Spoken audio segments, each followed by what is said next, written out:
In this video, I'm going to be talking about the difference between ego and soul. These are two aspects that we can tap into. Ego is usually kind of more on a surface, shallow level. Soul, on the other hand, is the deepest part of who we are.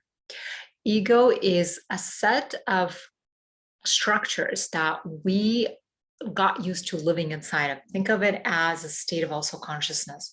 Usually ego gets created when we are very young, when we're starting to sort of also mature, and we can carry that ego structure into our adulthood unless we start to unpack it and uncover what are we holding and containing with the structure of the ego.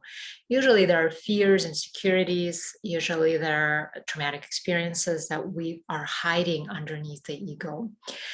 The soul, on the other hand, it's a much richer part of who we are. It includes our past, present, and future.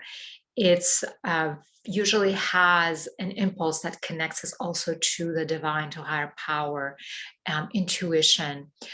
Soul also gives us guidance. And one thing I do want to mention, which is important to include in this conversation, in this topic, is to realize that when there is a traumatic experience that happens, we split from our soul. So our body and soul can split apart. It doesn't always happen, that can be a case.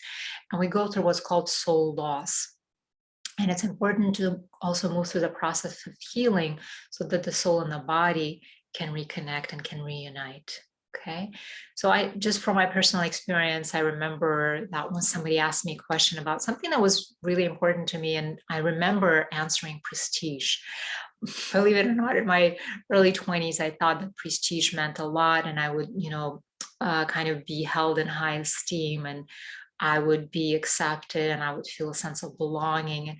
And the reason I did that, because I didn't have any other reference points at that time. It wasn't part of my conversations, part of my friendships, part of my relationship. So I felt completely disconnected from my soul, and it took me quite some time, had to move through some, healing journeys, practices, processes, read books, and finally reconnect to my soul, and also had to bring it back into my body so that there could be that reunion.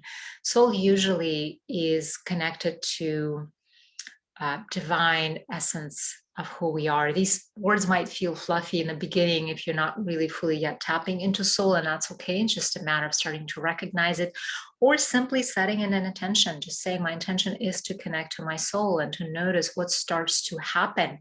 There can be certain synchronicities that start to occur in your life. You might be drawn to read a particular book. You might have a conversation with somebody and they say something that resonates for you. That's another signal that the soul uses, is that sense of vibrational, energetic resonance that you start to feel that tells you that you are on the right path. And usually when you're following soul's guidance, it can feel scary, and it's really exciting, and it gives you a sense of feeling like you're coming into alignment with something, coming into alignment with an aspect of you that is also connected to, you can call it divine will, higher power. You can call it the truth of who I am. Like you're coming in many ways closer to who you are, who you truly are. So it can feel also liberating at the same time. I hope you find this video useful. I'd love to hear also from your experiences, how you recognize your ego, how you recognize your soul. What are your signs? What are your clues?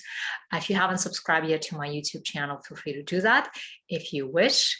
And leave a comment, ask a question. I'd love to hear from you. Take care. Bye.